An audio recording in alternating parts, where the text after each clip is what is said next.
안녕하십니까. 오늘 우원식 국회의장이요, 이준석 제명 윤리특위를 속히 구성하겠다, 이렇게 이야기했습니다. 지금 제가 보기에 윤리특위가 공석이더라고. 위원장 15명인가 이렇게 구성되거든요. 윤리특위가 있어요, 국회에. 그게 지금 공석일 거예요, 위원장이나. 따라서 이제 이거 조속하게 윤리특위를 구성해서 여기에서 이제 이거 본회의에 해부할지 안 할지, 이거는 이제 결정을 하는 거예요. 그래서 이제 그 본회의에서 투표를 해가지고 제명 여부를 결정하는 겁니다. 투표는 이제 무기명으로 3분의 2, 200석이 돼야만 제명이 되는 거예요. 근데 우원식이가 조속하게 윤리특위를 구성하겠다, 이 말은 이준석 제명안을 이제 한번 제대로 이슈로 한번 검토해 보겠다, 이런 이제 의도로 보입니다. 근데 민주당에서도 고민은 많을 거예요. 왜냐하면 이 발언이 원래는 기본적으로 이동호 잘못이거든요. 이동호가 이제 인터넷에 여성을 비하하는 말도 안 되는 욕설을 올리는 걸 이준석이가 이제 인용한 것 뿐인데, 질문에. 근데 이동호는 그냥 두고 이재명이는 그냥 두고 이준석이만 이게 제명하면요, 이거는 이제 형평에도 안 맞고 좀 말이 안 되잖아. 진짜게 본질은 이재명과 이동호인데. 그래서 이제 민주당에서도 고민은 좀 되는 것 같아요. 왜냐? 아니, 제명을 하려니까 이제 또 역풍도 있거든요. 실제 몸값을 띄워준다 이거지. 예를 들어 이제 진짜 YS처럼 옛날에 제명해가지고 몸값 띄워주면 괜히 이준석이 무리하게 제명하다가 이준석이 몸값만 확 올려주는 거 아니야? 이런 이제 우려도 있기 때문에 민주당에서도 이제 찬반 양론이 상당히 있는 것 같아요. 제가 민주당 의원들 이야기 들어보면 이준석 제명에 대해서는 제명해야 된다, 이런 이제 단호한 의견도 있고, 그 다음에 그러면 몸값 역풍만 분다, 이런 사람도 있고, 다양한 의견이 있습니다. 근데요, 문제는 실질적으로 제명이 되고 안 되고가 중요한 게 아니고요. 이번에 제명을 해야 된다는 국민 여론이 청원이요, 55만 명이 넘어섰습니다. 이거는 이제 이준석이나 개신당에서도 이제 심각하게 받아들인다, 이런 이야기를 합니다. 이 국민의 55만 청원이요, 누가 동원한다고 되는 건 아니에요. 누가 일부 여성단체나 민주당 개딸들이 동원할 수 있지만, 근데서 55만 청원이면 역대 최다 청원이 아닌가, 이렇게 봅니다. 이걸 보면요, 이준석이도 이제 뭔가 자신을 겸허하게 뒤돌아보는 이런 게 성찰이 필요한 거예요. 지금 우리 자유우파 보수의 가장 큰 문제가 뭐냐? 저는 이렇게 봐요. 가장 큰 문제가 이제 차세대 새로운 인물들을 키워야 되잖아요. 항상 좌파는 인물을 키워요. 막 키워줘, 저끼리. 근데 우리 우파는 서로에게 무릎 꿇고 싸우다 보면요, 인물이 클 수가 없잖아. 우파도 새로운 인물을 키워내야 되는데, 근데 지금 인지도로 보나 경력으로 보면 가장 인지도가 높은 게 한동훈하고 이준석이잖아요. 우파 쪽에서는 누가 뭐래도 가장 유명 인지도로 보면 한동훈하고 이준석인데, 근데 문제는요, 심각한 게 둘 다 결정적인 결함이 있어요. 결정적인 결함이. 왜냐하면 둘 다 비호감도가 호감도보다 압도적으로 높다는 거예요. 이게 심각한 문제입니다. 둘 다 비호감도가 호감도보다 압도적으로 높다. 이준석이를 지지하는 20대 남성층이 이번에 보면 한 8% 보이죠. 8%. 근데 이준석이가 싫다는 사람이 압도적으로 높으니까 55만 이상이 제명까지 해달라, 이런 청원하지 않겠습니까? 이게 문제예요. 한동훈도 마찬가지야. 한동훈도 이준석만큼 지지세는 있을 거예요. 그런데 문제는 친윤을 중심으로 배신자다, 이런 이제 압도적인 비호감도가 높다는 거, 이걸 어떻게 극복하느냐 말이에요. 이게 우리 자유우파 보수의 딜레마입니다. 저도 이런 고민을 많이 해요. 야, 새로운 지도자, 새로운 인물이 필요한데, 가장 어떻게 보면 인지도로 보나 뭐로 보면 한동훈, 이준석이가 그나마 차세대인데, 근데 비호감도가 이렇게 높으니 이걸 어떻게 하느냐 말이야. 뭐 방법은 두 가지 아니겠습니까? 하나는 이게 본인들이 황골탈퇴해가 본인들이 완전히 바뀌었다. 스스로 이게 바뀌었다. 호감도를 극복할 정도로 이렇게 본인들이 완전히 변하는 거, 이거 하나. 아니면 이게 다른 대안을 물색하는 이 두 명으로는 안 된다. 다른 대안이 필요하다. 이거 외에는 이게 방법이 없잖아. 우리 보수 미래를 위해서. 근데요, 제가 아무리 생각해봐도 이게 사람이 잘 바뀝니까? 3살 버릇이 8 가는데, 예를 들어 이게 이준석 스타일이 하루아침에 바뀌겠습니까? 그러면 이게 미래가 없어요. 지금 이렇게 비호감도가 높아서 지지율이 이게 극복이 되겠습니까? 참 고민이에요. 그런데 이거 한동훈도 마찬가지야.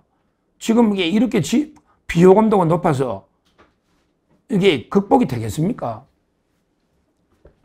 자, 그러면 이게 다른 대안을 찾아봐야 되는데, 둘이가 아니고 다른 이게 또 대안을 찾아봐야 되는데, 이게 하루아침에 새로운 이게 지도자가 하늘에서 뚝 떨어지듯이 그것도 잘 안 되잖아요. 이게 우리 자유우파 보수의 지금 현재 가장 큰 딜레마, 숙제다. 이렇게 저는 봅니다. 그러니까 이제 결국은요, 둘이도 이게 변하려고 노력해야 돼요. 이준석, 한동훈 본인도 이게 깨달을 거 아니에요. 내가 이게 왜 이렇게 비호감도가 높은지. 그럼 이게 본인들이 최대한 노력해가지고 그 이유를 알고 이게 고치려고 노력을 해라. 제가 정말 이게 정치 선배로서 이야기를 하는 거예요. 이준석이도 이게 앞으로 좀 말의 품격이나 뭔가 이게 내가 어떻게 해야 되겠다. 좀 노력을 스스로 해서 이게 조금이라도 비호감도를 줄여 나가보라 이거지. 장점도 있으니까. 그런 이제 한동훈도 마찬가지예요. 본인이 무슨 부족한지, 어떤 비판을 받고 있는지 좀 알면서 자기도 이게 고개 숙일 줄 알고 겸손하게, 아, 내가 이런 게 부족했구나. 내가 이런 게 문제가 있었구나. 이러면서 이게 조금씩 본인들도 조금씩 고쳐나가면서 노력을 하고요. 거기에 이제 우리 우파도 또 새로운 인물도 좋은 사람 많이 있어요. 우리가 좀 이게 키워내야 됩니다. 뭐 김용태 비대위원장도 있지만 김용태도 이게 한번 키워볼 만한 사람이에요. 그 외에 우리 젊은 층에 수많은 참 이게 괜찮은 청년 정치인들이 많이 있거든요.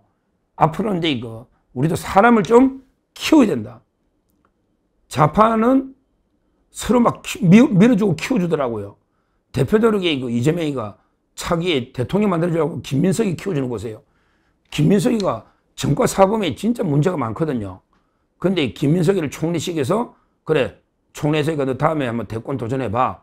아니면 이게 다음에 너 서울시장 한번 나가라. 1년 총리하고 경력 쌓아서 한번 나가봐라. 이런 식으로 이게 키워준다고. 그 다음에 강훈식이 비서실장이잖아. 강훈식. 그래, 너 한 1년 고생하고 다음에 충청도잖아. 아산. 그러면 충남도지사 탈환해와. 이런 식으로 이게 좌파는 계속 자리를 밀어주면서 키워서 체급 올려서 이렇게 써먹잖아요. 근데 우리는요, 전부 이게 뭐가 없어. 사람이 누가 하나 하려면 전만은 이래서 안 돼, 이래서 안 돼. 계속 물어뜯어. 쟤는 뭐 하려면 쟤도 안 돼. 정확히 우리 우파도 사람을 좀 이게 인재들을 키워야 된다. 사람이 소중한 자고 인재를 키워야 된다. 이 말씀은 제가 분명히 한번 드리고, 그리고 이제 한동훈이나 이준석이도 정말 변해야 된다. 본인들도 이게 지금 이대로 이미지로는 희망이 없어요. 미래가 없다고. 둘이도 황골탈퇴 변하기 위해서 뼈를 깎는 노력을 하고, 그 다음에 우리가 그 2명 외에도 다양한 이제 새로운 인물을 키우고 발굴하고 밀어줘서, 정말 이게 정치는 사람이 하는 거 아닙니까? 사람이. 제가 보기엔 너무 인물이 안 보이니까 새로운 인물들이 오죽 답답하면요, 이렇게 했습니까? 그래서 이번에 전당대회도 뭐 한동훈하고 김문수 후보 또 붙으면 또 이게 대분열로 막 갈 텐데, 앞으로 이게 걱정이 태산입니다. 근데 새로운 인물이 잘 안 보이니 이거는 이게 어떻게 해야 될지. 그 다음에 또 개혁신당이 뭐 지금도 이게 계속 분열해가지고 전당대회 이준석이 나간다잖아요. 그럼 이것도 문제야. 자, 개혁신당에 이준석이 나간다. 당대표를 또 한다. 그리고 이게 뭐 홍준표가 돌아가지고 이게 분명히 이준석이가 손잡을 거예요. 그러면 홍준표, 이준석이가 또 이게 개혁신당 표를 깨무면요, 그럼 이게 지방선거는 또 어떻게 합니까? 분열대가 국민의힘이 있고, 그 다음에 개혁신당이 또 분열 행동을 하면 다 이게 공멸하지 않겠습니까? 지금 국민의힘 지지율도 폭락하고 있는데 방법이 없잖아요. 결론적으로 저는 지금에도 그 개혁신당과 국민의힘 완전히 합쳐가지고 하나가 돼가지고 그 보수판을 새로 짜야 돼요. 보수가 완전히 단일 대우로 그 판을 짜야 된다. 그러니까 이준석이도 자꾸 분열 행동으로 개혁신당 전당대회에 나가서 당대표하고 또 이게 분열 이래가는 게 본인도 미래가 없고 보수 전체가 암울하다. 보수가 완전히 새 판을 짜야 된다. 그러기 위해서는 통크게 그 개혁신당이나 국민의힘이 하나로 그 합치면서 새롭게 물갈이를 해야 된다. 이걸 첫째 말씀드리고, 그리고 나서 이제 그 두 번째는 거기에 그 한동훈이나 이준석 어차피 그 들어올 거 아니에요. 새 판을 짜더라도. 그러면 이게 본인들이 이미지 변화를 위해서 본인들이 뼈를 깎는 정말 이게 그 변신의 노력을 해야 됩니다. 이대로는 안 됩니다. 이준석이도 안 되고 한동훈도 안 되고 본인들이 변하려고 뼈를 깎는 각오로 노력을 해라.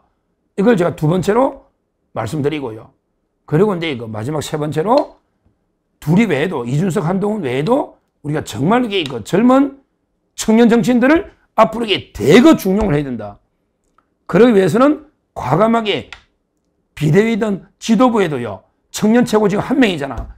그러지 말고 아예 그냥 뭐 한 두세 명 청년, 여성 이렇게 다양하게 좀 배려하고요. 그 다음에 당직에도 청년 부총장 있잖아. 사무부총장도 청년들 과감하게 기용을 해가지고 제대로 이렇게 한번 키워야 됩니다.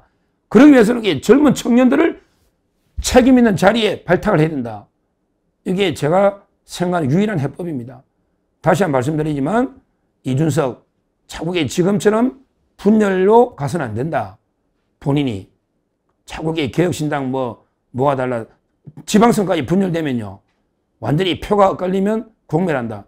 지금에도 보수가 완전히 새롭게 하나의 단일 대우로 그 통합해서 하나의 새로운 진짜 단일 대우 신당이 필요하다. 이렇게 저는 보고 합쳐야 된다는 거예요. 지금이라도 대선 때 못 합쳐서니까. 자, 그 다음에 두 번째 본인들이 이준석이나 한동훈이나 본인들이 그 비호감도가 이렇게 높은 걸 뼈저리게 느끼고 부족한 점을 반성하면서 그 본인들부터 변해야 된다는 거예요. 남 탓 좀 하지 말고 내가 자기 잘못된 것만 이야기하고 자기 잘못된 것만 남 탓 좀 하지 말고 한동훈이나 이준석이나 이걸 이게 제가 촉구하고요. 그 다음에 세 번째 과감하게 그냥 요직을 과감하게 20, 30대 위주로 줘버리자는 거예요. 과감하게. 왜? 어차피 이게 20대가 가장 이재명이 싫어하니까 과감하게 20, 30대로 완전히 당직이나 물갈이 해버리자는 거죠. 거기다가 뭐 우리 40, 50대도 좀 이게 있긴 있지만 하여튼 과감하게 물갈이를 해야 된다. 전면적으로. 고인물이 너무 많아요. 그러기 위해서는 이게 그 혁명적인 대책이 필요하다. 이래가지고 이게 보수 새 판을 짜야 된다. 이렇게 말씀드립니다. 하여튼 제가 이준석이 제명 이야기하다가 보수 새 판까지 왔는데 지금 이준석이가 심각한 위기는 맞아요. 우원식이가 이제 윤리특위를 구성한다 하고 제명하자는 게 55만이 넘으니까 솔직히 뭐 될지 안 될지는 모르지만 이준석도 겁나고 또 이게 겁나는 걸 떠나서 이게 본인이 이제 뼈저리 느낄 거 아니에요. 자기도 심각 인식한다면서요. 그러면 이게 이준석 다시 한번 제가 말하지만 자꾸 이게 독자적으로 계신다 분열 행동을 가면 안 된다고. 분열로. 지금이라도 이게 보수가 하나 되게 합치되고 그다음에 본인이 변해야 된다. 이 두 가지는 제가 이준석한테 분명히 조언드리니까 좀 한번 고민해 보세요. 지금 본인이 개혁신당 당대표하고 개혁신당 당원 모을 때가 아니다 말이에요. 이렇게 분열로는 희망이 없다. 지금이라도 단일대우로 보수는 합치된다. 이렇게 말씀을 드립니다. 감사합니다.